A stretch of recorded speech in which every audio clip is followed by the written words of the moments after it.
We recognize the distinguished alumnus, someone who once sat where you are sitting and whose life exemplifies the qualities that Harpur College represents: a passion for excellence, an inquiring mind, an abiding curiosity, and a commitment to service.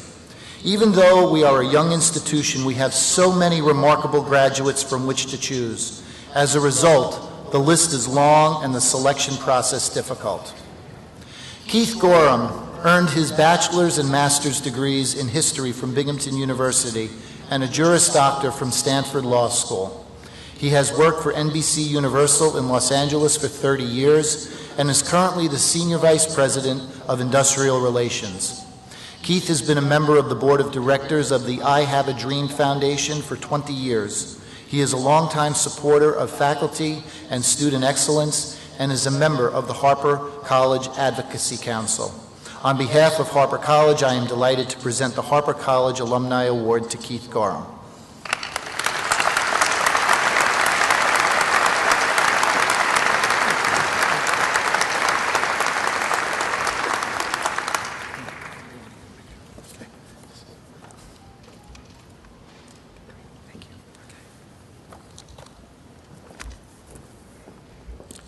Well, as you'll find out, it's always dangerous to give me a live mic. Good morning and congratulations to all the graduates and their parents and loved ones. This is a very special day to you. The only ones clapping louder than you, the graduates, are your parents. I just left Tempe, Arizona yesterday morning, where I attended a graduation ceremony for one of my sons at Arizona State University. Speaking as a proud parent of a master's graduate, let me tell you that a flood of thoughts passed through my mind during his graduation. One of them was simple. As I watched my son accept his degree and walk off the stage, I thought, the bank is now closed. Yeah, parents, you know what I'm talking about. That ATM is finally closed. Get a job and earn your own living, and make it a good job so I might be able to hit you up for a loan or two in the coming years. Graduates, you know the type of loans I'm talking about. The ones you borrow from your parents and never seem to repay? Yeah, that's the one I'm talking about. But as parents, we also know another universal truth. Somehow our kids seem to hack into our ATM passcodes for life. What are you going to do? They're your kids after all. Now graduates, don't laugh. Your day in the financial penalty box is coming soon when you become parents. But I digress. Back to the subject at hand, which is you, the graduates. As graduates, you're probably asking the question, what is next? Some of you undoubtedly have graduate and professional school plans. You've gone through the undergraduate college rite of passage, and you're about to embark on the next step to realizing a professional goal in a graduate program. Some of you may not have immediate plans to go to a graduate or professional school or have a job lined up for you. You may be wondering aloud, where will I be in 4 or 5 years? For those of you in this position, let me clue you in on a little secret.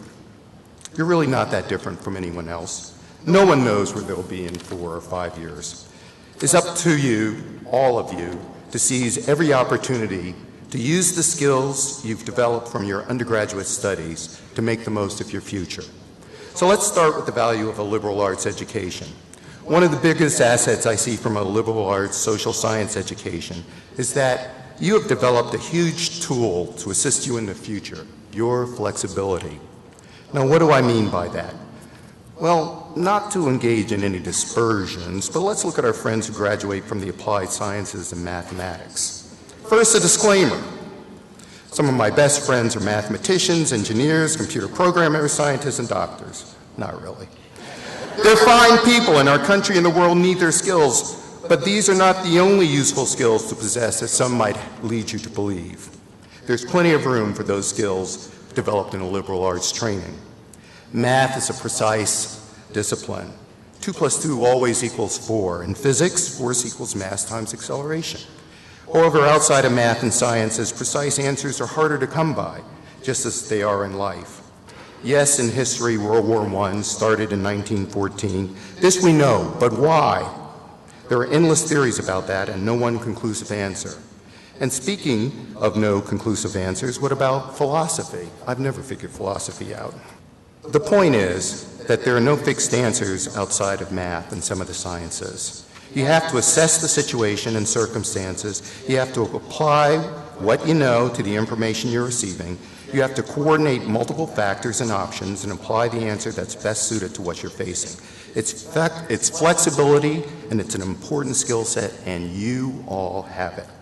You've navigated 4, or possibly more, years of undergraduate work, obtained your degree, and are equipped with study disciplines and thought methodologies which have been fed and nourished by your multi-discipline studies.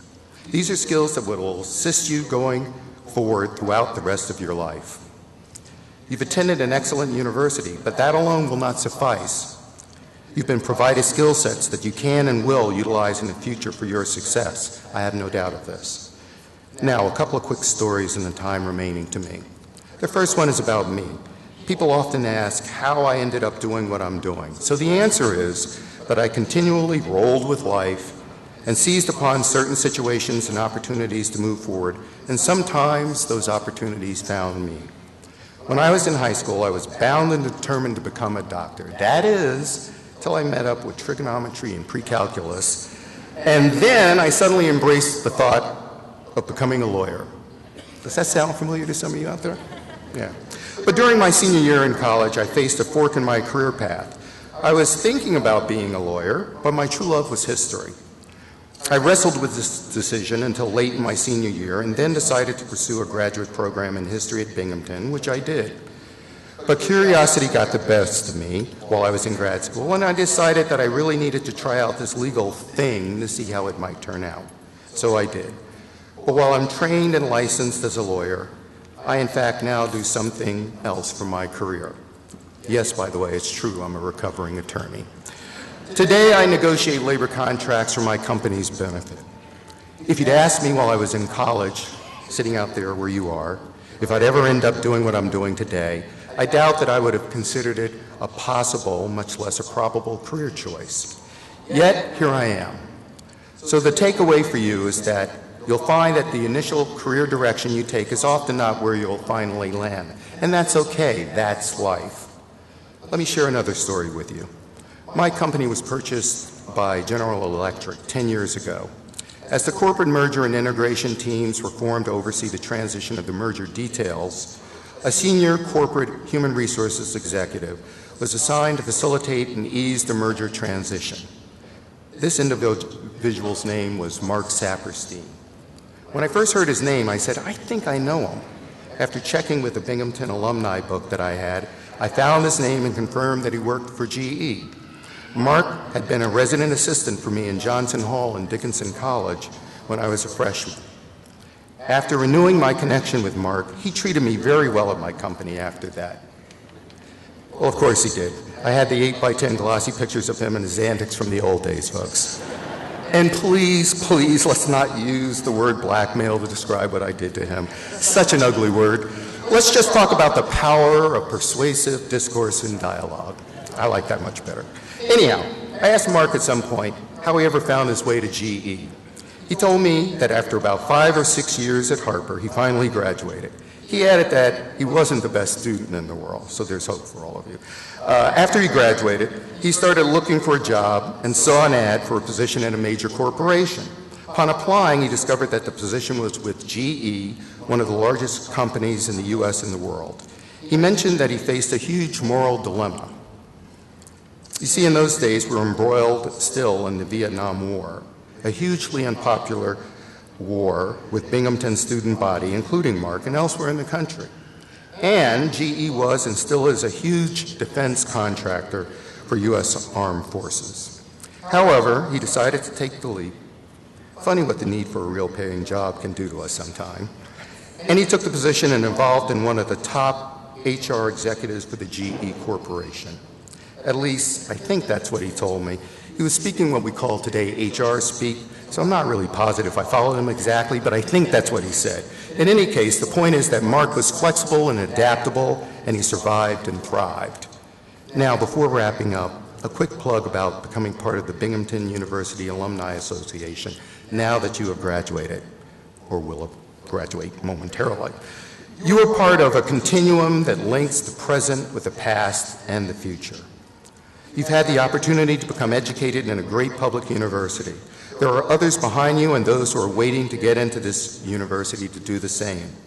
Please help us preserve the same educational opportunity that you have received by keeping Binghamton University an affordable, quality public educational institution funded in part with your financial gifts. It is very well worth it.